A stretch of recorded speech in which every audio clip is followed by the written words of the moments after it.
आप ये बताएं, भारतीय जनता पार्टी के लोग तो ऐसे रेपिस्टों को चुनाव लड़ाते हैं। वो अगर ओसामा को चुनाव लड़ा रहे हैं तो उनके उम्मीदवार है, लड़ाना चाहिए। हमने कहा कि भागते हुए घोड़े पर कौन दाम नहीं लगाना चाहता। ओसामा के पिता ने ओसामा का नाम ओसामा क्यों रखा आपको पता है? प्रधानमंत्री मोदी जी ने और उनके मंत्रिमंडल ने क्या बिल्किस बानो के रेपिस्टों को माला पहनाने का काम इस देश के अंदर नहीं किया क्या? दोस्तों, आप देख रहे हैं लोग भारत, हर में चुनाव होने वाला है। जनता का क्या मूड है? नीतीश कुमार या तेजस्वी यादव भी अपना अपना जमखम दिखा रहे हैं, लेकिन जनता के मूड में इस बार क्या है? क्या नीतीश कुमार वापसी कर पाएंगे या बिहार की जनता कुछ बदलाव देख रही है? आइए लोगों से बात करते हैं। जी सर, क्या लग रहा है आपको?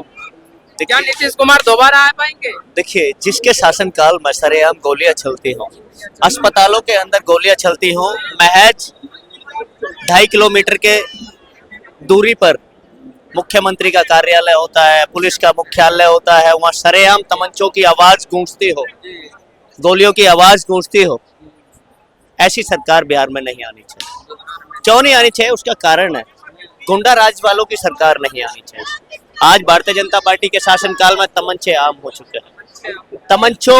तमंचे चल रहे हैं भारतीय जनता पार्टी की सरकारों में, चाहे वो उत्तर प्रदेश की धरा को देख लीजिए, चाहे हरियाणा की धरा को देख लीजिए, चाहे बिहार की धरा को देख लीजिए, उत्तराखंड की धरा को देख लीजिए, मणिपुर की धरा को देख लीजिए। रेप आम हो चुके हैं, फिरौती आम हो चुकी है, जहरीली शराब आम हो चुकी है भारतीय जनता पार्टी के शासनकाल में। ऐसी सरकार बिहार की जनता को नहीं चाहिए। लेकिन सर, जैसे ही शहाबुद्दीन के बेटे को, ओसामा शहाबुद्दीन को टिकट मिला तो बीजेपी ने वार किया है, आरोप लगाया है कि फिर से बिहार में जंगल राज स्थापित करना चाहते हैं तेजस्वी यादव। देखिए, जंगल राज, ओसामा के ऊपर कौन से केस हैं? केस बताएं कौन से है? फर्जी केस लगाकर आप ये बताएं, भारतीय जनता पार्टी के लोग तो ऐसे रेपिस्टों को चुनाव लड़ाते हैं। वो अगर ओसामा को चुनाव लड़ा रहे हैं तो उनके उम्मीदवार है, लड़ाना चाहिए। भाई, भागते हुए घोड़े पर कौन दाव नहीं लगाना चाहता? जीतते हुए घोड़े को कौन दाव नहीं लगाना चाहता? भारतीय जनता पार्टी के लोग तो ब्रजभूषण जैसे लोगों पर और उनके बेटे जैसे इंसान है। जेडीयू, आपने देखा था जेडीएस, प्रज्वल रवेन्ना का जीता जागता उदाहरण। ऐसे लोगों के साथ मिलकर इलेक्शन लड़ते हैं नरेंद्र मोदी जी। आप वो बोल रहे हैं, ऐसे लोग बोल रहे हैं, ऐसे लोग बोल रहे हैं क्या? ऐसे लोग बोल रहे हैं कि वो भारतीय जनता पार्टी के लोग ऐसे लोग बोल रहे हैं जो खुद दागी है और ऐसे केसों में दागी है जो रेपिस्टों को माला पहनाकर प्रधानमंत्री जी उन्हें सम्मानित करते हैं, रेपिस्टों को सम्मानित करते हैं, अपने मंच पर बैठाने का काम करते हैं। जी, ये कह रहे हैं कि खुद रेपिस्टों को टिकट देते हैं और दूसरों पर इल्जाम लगा रहे हैं। ये नहीं कहा, पहले ओसामा को पकड़ेंगे। ओसामा याद है ना? ओसामा के पिता ने ओसामा का नाम ओसामा क्यों रखा आपको पता है? क्योंकि उस समय ओसामा बिन लादेन बड़ा मशहूर था।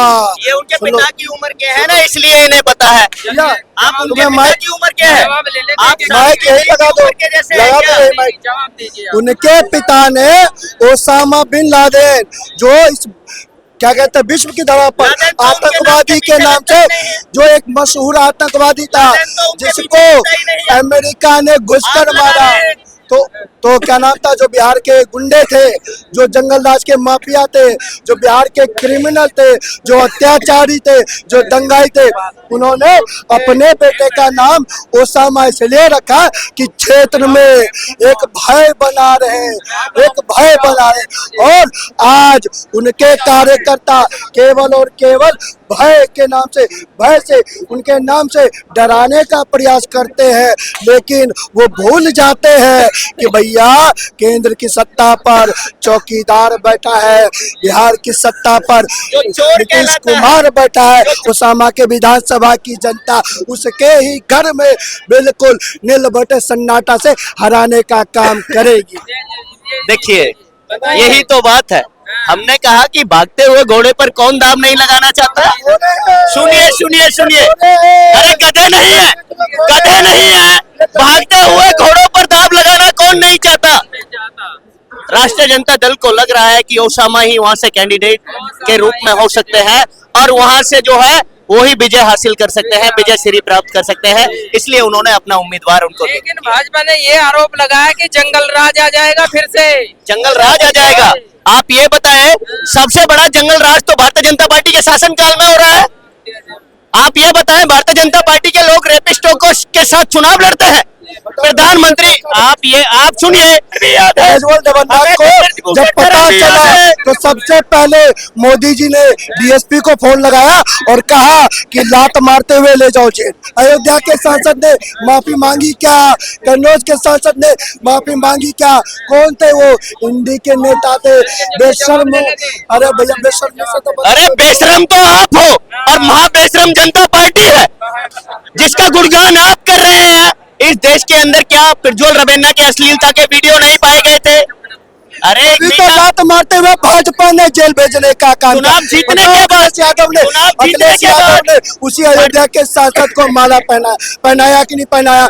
अयोध्या के सांसद ने माला पहनाया। अखिलेश यादव ने कन्नौज के सांसद को माला पहनाया। देखिए, सुनिए, प्रधानमंत्री मोदी जी ने और उनके मंत्रिमंडल ने क्या बिल्किस बानो के रेपिस्टों को माला पहनाने का काम इस देश के अंदर नहीं किया क्या माला पहनाने का काम इस देश के अंदर नहीं किया क्या? प्रधानमंत्री की कंपैरिजन में और लोग तो कम है ना।